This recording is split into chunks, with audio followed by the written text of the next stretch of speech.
What's up everybody, it's Monte of VinceDelMonteFitness.com and LiveLargeTV.com. We're just warming up right now for leg training day. Today we're going to focus on the quad. I want to take you guys through wave loading today and show you how it's going to work.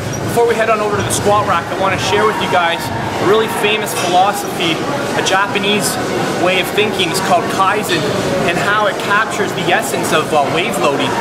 Kaizen is a way of thinking which by definition means constant and never-ending improvement. It's basically a constant and gradual approach to everything you do, whether it's business, relationships, or your training. So as a lifter, you probably know that as you train longer, you're going to hit a point of diminishing returns where it becomes harder to get stronger through a linear process. So what Kaizen encourages us to do is to, instead of making jumps of 5 to 10 pounds in weight, we're just focusing on making increments of 1 to 2 pounds from workout to workout. And what this is really good for is psychologically and physiologically, we're able to improve but in much smaller increments. So wave loading is really all about the principle of Kaizen if you think about it. Alright, we'll see you over at the squat rack. So before we go and squat, I'm going to teach you a little tip that will help you squat a little deeper. One of my pet peeves is hearing people saying, why is that individual not squatting down to the floor? And we all know that that's where the most value is. However, a lot of people, whether it's a structural issue or a tissue issue, sometimes being able to squat to the floor occurs from a limitation in one of those two areas. So a lot of people have tight calves, very tight Achilles tendon, which prevents dorsiflexion, which prevents the degree that we can flex our knee over top the front of our foot, which is going to prevent us from being able to squat down to the floor. If we do, our back is going to take it, and you're going to see the trunk flex way too forward, and that's when the back starts to get really sore from squatting. So one thing I like to do before I squat is to come over to the calf machine. I find that we're going to stretch out our calves with some load. What we're going to do is we're going to start with a light load of about the 1 or 2 plates and apply for 10 seconds. And then we're going to rest for 5 seconds, add a little more weight, and then stretch for 10 seconds. We're going to do that for about 5 to 6 times. I'll show you.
So that's a little more aggressive way to stretch your calf and your Achilles before squatting. Best thing to do is to practice your squat before doing that, see how low you can go, then come over here, stretch your calves using the calf machine, go back, do your rehearsal set with your squat, and you should find that you can get down a lot lower by opening up that tissue. So again, calf's a very complex muscle, is very, very tight, so we use a more aggressive way of stretching it before we go and squat. And this should allow you to get down much lower and have a better squat workout. Alright, so here we go. So remember, before we start the wave loading workout, we're going to start off with at least 2 warm-up sets, around 40% of your 1 rep max and 60% of your 1 rep max, and then we'll proceed into the work sets. I'll explain why we're using the chains throughout the video series and why they help us squat lower, and we'll take it 1 set at a time.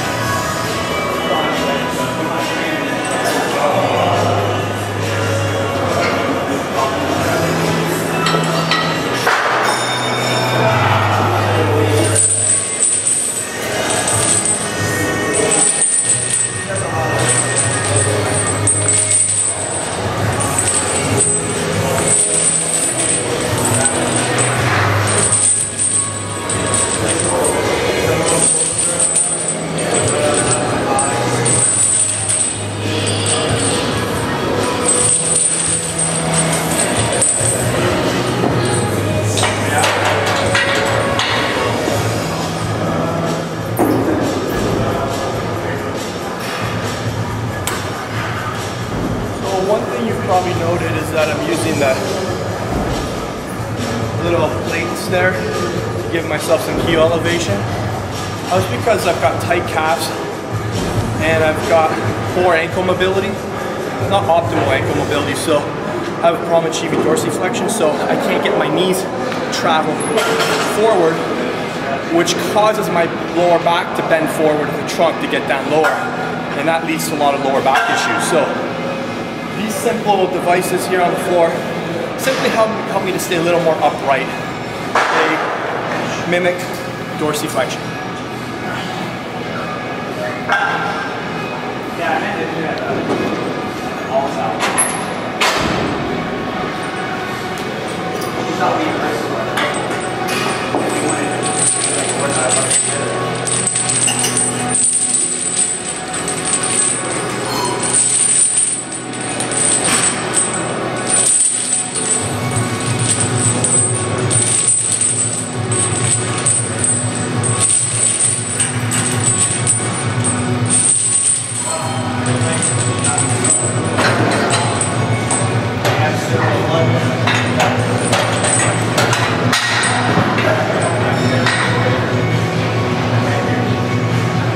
So those are our first two warm-up sets. If you've watched the first two videos, we know that an advanced trainee is going to do a total of 4 waves, which is a total of 12 sets on one exercise. If you're a beginner, you're going to do this wave twice. If you're an intermediate, you'll do this wave 3 times. And we're doing 8 reps, 6 reps, 4 sets, increasing the load in increments every set. As you know, squatting down to the floor has some cardiovascular benefits too, so you'll hear my heart rate a little quicker throughout the video today. In a moment I'm going to explain to you guys what an ascending strength curve is and how it works with the chains, but what you basically want to know is with these chains is as you go lower, it lightens the load because weight's coming off, and as we come up, the load increases, so we really helps us maintain tension throughout the concentric phase of this movement, all right? So psychologically it helps a lot as well to be able to get lower with the assistance of the chains. So as we're going down lower, weight's coming off the chains, load's getting lighter. All right, so we're gonna start our first round of 8.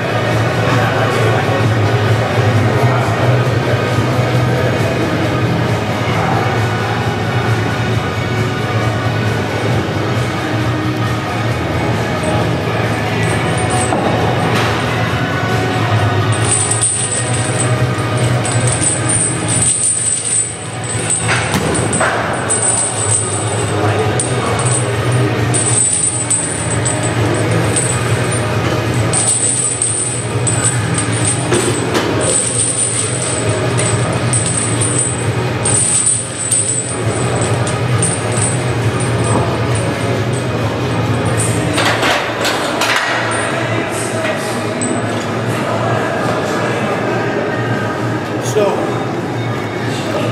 for viewers at home doing this workout, ideally the optimal rest range is 3 minutes. I'm taking 90 seconds for video purposes, but 3 minutes is going to be the sweet spot that allows you to really hit those Type IIB muscle fibers.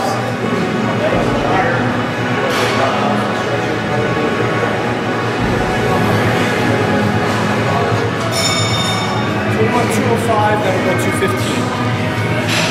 So notice the increments are a little greater on legs as opposed to what we were doing yesterday with back because of the nature of the muscle group. The more muscle groups involved, the more we're going to be able to increase the load from set to set.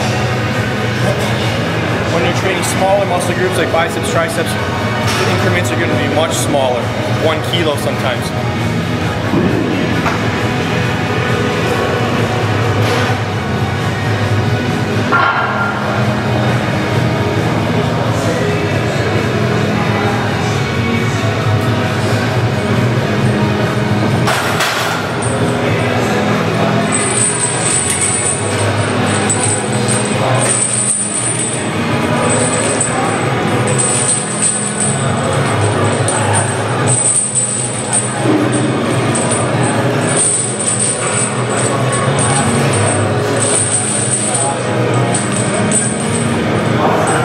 One thing when you're squatting really important is to never let go of the tension at the bottom of the rep. That's when you can really open up your knee joint and expose your connective tissue to greater force than the surrounding tissue can handle. So squatting down the floor is completely safe as long as you maintain tension on your quads. Never let go of that tension, especially when you're on the most concentric component, or when you're in the lowest component of the lift.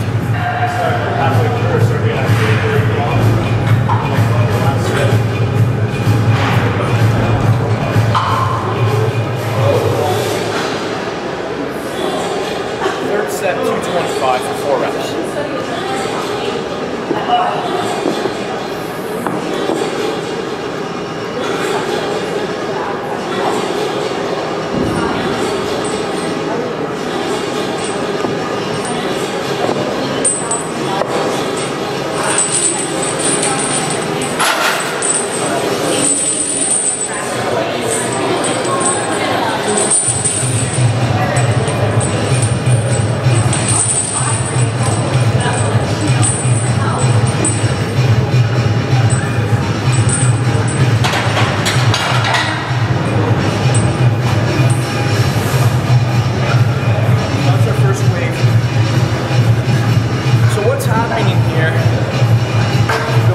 Videos, we know we're increasing neuromuscular adaptation from wave to wave, also known as neuromuscular coordination. So our central nervous system is becoming more efficient at recruiting more motor units, which is why we're able to increase weight and end up at the end of the workout heavier than we did at the start.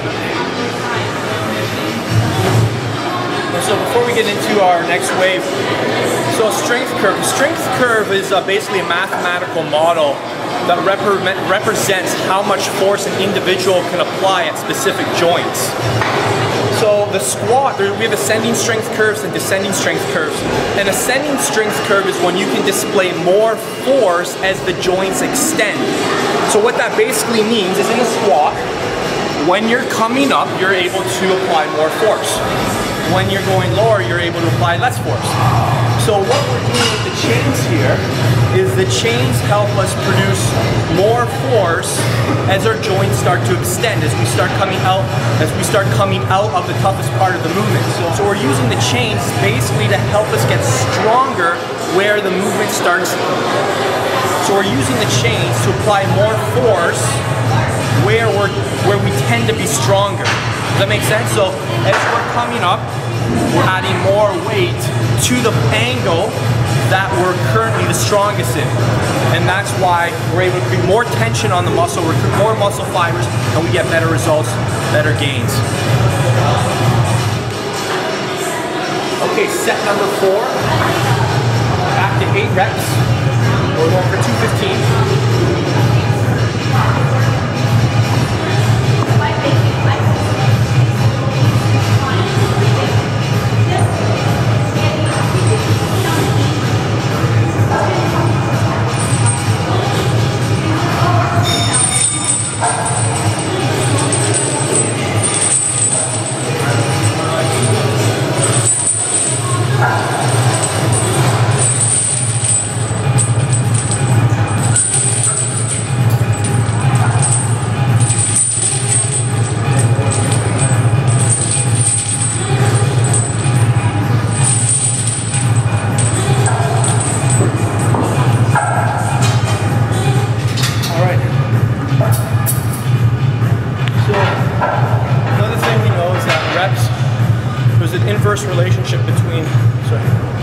Another thing we know is that there's an inverse relationship between reps and loads. So the greater the loads we're working with, the more rest that we need. Hence the requirement of 3-minute rest. If you want to train like an endurance athlete and try and do this kind of workout on 60 seconds rest or even less, you're going to completely just miss the point of the workout and not get the benefits. So what we're really trying to do here with this workout is work with rep ranges that stimulate the Type IIB muscle fibers. And we know if we only train in this rep range we'll produce a lot of muscular development, but we won't produce maximal muscular development because we're not focusing on the type 2A muscle fibers, which is why we'll come back later tonight and do more of a bodybuilding kind of workout. And we'll trash type 2A muscle fibers, or within my next cycle, after we're done this cycle in 3-4 weeks from now, we'll do a workout that focuses more on those type 2A muscle fibers. So again, for maximal muscular development, you've got to be training the type 2B fibers and the type 2A fibers. Very, very important to understand.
We're almost at the halfway point in the workout if you're an advanced athlete.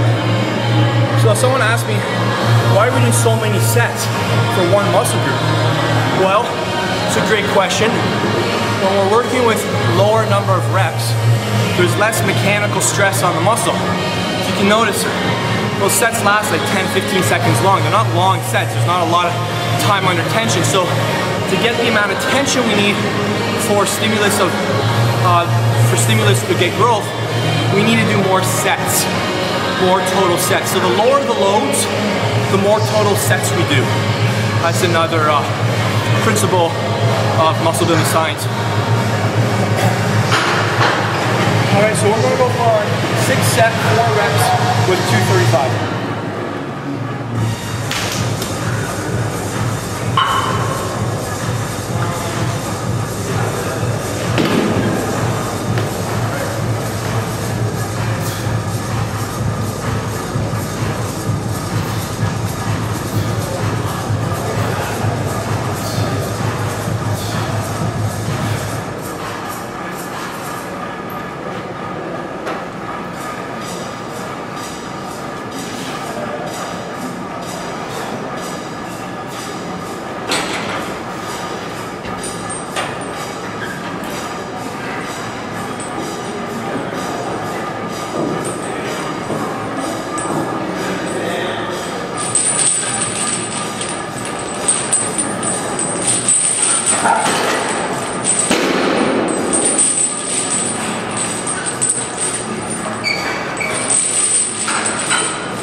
That's 6 sets, guys.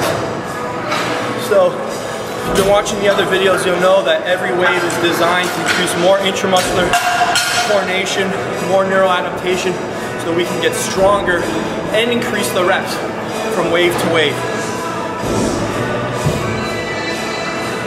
We're gonna wrap this video up. You guys are getting the idea.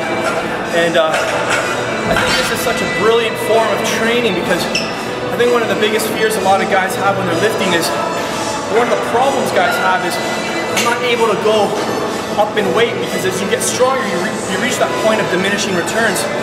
You're not able to go up in those 5-10 pound increments that you did when you first started out as a beginner. But knowing the principle of Kaizen, knowing that small, gradual, constant, everyday improvements lead to better long-term results, will create a real sense of security in your mind that as long as you come to the gym and you increase the weights by 1 pound or even 1 kilo, you're getting better and you will grow. So stop thinking that you need to increase 5 to 10 pounds every exercise from week to week. That's impossible, especially as you advance.